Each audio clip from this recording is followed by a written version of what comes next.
In this video, you are going to learn about the acute Casenote folder design, including the colour-coded filing system and the filing structure within the Casenote folder.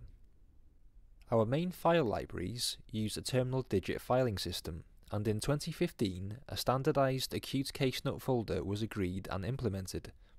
All Casenote folders are now to be colour-coded depending on the last terminal digit of the patient number. For example, a patient with the number 123456 would have a dark green coloured Casenote because the number ends in 6. The full list of colours are as follows.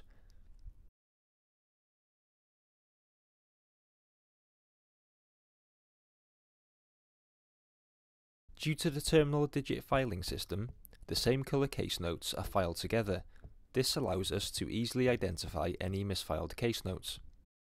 On the front of the Casenote folder, it will specify the site location of where the Casenote is stored, and the corresponding site address of where they are to be returned to can be found on the back. You will also find space on the front for two labels: the MRT tracking label, which contains the patient name and number, and the alert. An alert label is to be placed here in the event that an alert is identified and noted on the alert divider within.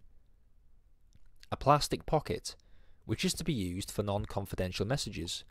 For example, a note can be placed to notify staff to return a set of Casenotes to a specific department.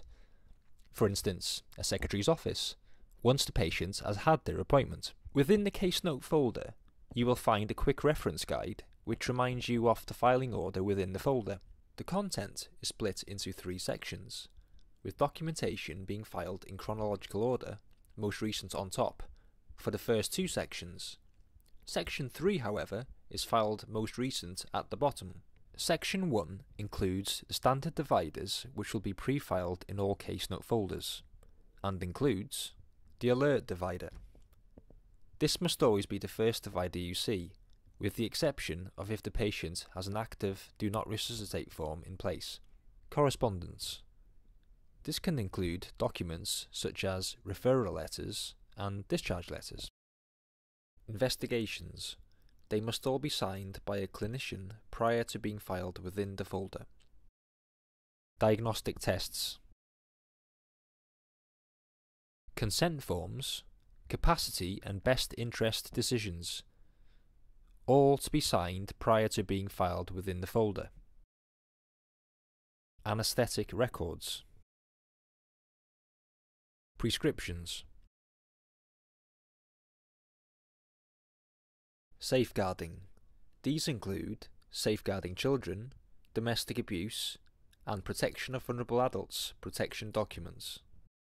Section 2 is for clinical notes, in which the relevant specialty dividers are added when needed. For example, if a patient is due to attend a dermatology clinic, a dermatology divider is to be filed in the section with the relevant documentation filed behind. For example, clinic continuation sheet.